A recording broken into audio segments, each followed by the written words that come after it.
Hello అండి, నేను మీ doctor Rajasekhar Madala, consultant plastic and cosmetic surgeon. చాలా మందికి హెయిర్ ట్రాన్స్ప్లాంట్ చేసిన తర్వాత ఫేషియల్ స్వెల్లింగ్ వస్తుంది. సో ఫేషియల్ స్వెల్లింగ్ అనేది కొంతమందికి వస్తుంది, కొంతమందికి అస్సలు రాదు. సో స్వెల్లింగ్ వస్తే మనం దానికి ఏం చేయాలి? ఎలాగో మేము టాబ్లెట్స్ ఇస్తాము, దాంతో పాటు ఏంటంటే లింఫాటిక్ డ్రైనేజ్ మసాజ్ అని ఉంటుంది. పైన తల మీద మనం ఆ స్కాల్ప్ లోకి ఫ్లూయిడ్ ఇంజెక్ట్ చేసినప్పుడు ఆ ఫ్లూయిడ్ అంతా కిందకి వస్తూ ఉంటుంది స్లోగా, సెకండ్ డే కానీ థర్డ్ డే కానీ. అప్పుడు మనం ఏం చేయాలి? పానిక్ అవ్వాల్సిన పనే లేదండి. పెయిన్ లేకపోతే పానిక్ అవ్వక్కర్లేదు.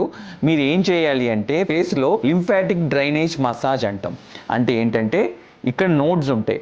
ఫస్ట్ ఈ నోడ్స్ని కొంచెం క్లియర్ చేసుకుని దాని తర్వాత ఇక్కడి నుంచి కొంచెం ప్రెషర్ పెట్టి ఇలా మనం ఫ్లూయిడ్ని ఇక్కడి నుంచి తీసుకొచ్చి ఈ నోడ్స్ దగ్గర డ్రైన్ చేయాలి.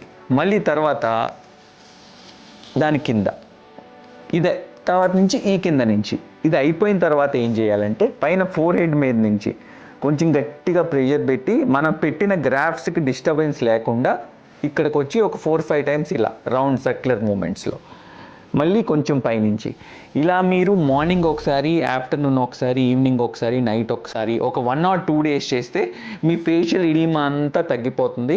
ఇన్ జనరల్ హెయిర్ ట్రాన్స్ప్లాంట్ అప్పుడే కాదు, హెయిర్ ట్రాన్స్ప్లాంట్ అయిన తర్వాతే కాదు, రోజు కూడా మీరు చేసుకుంటే పొద్దున్న లెగ్గానే మన ఫేస్ పఫీగా లేకుండా, ఏదో బాగా నిద్రపోయి మన ఫేస్ అంతా స్వెల్లింగ్ లేకుండా నీట్గా, యంగ్గా, యూత్ఫుల్గా ఉంటుంది. Thank you.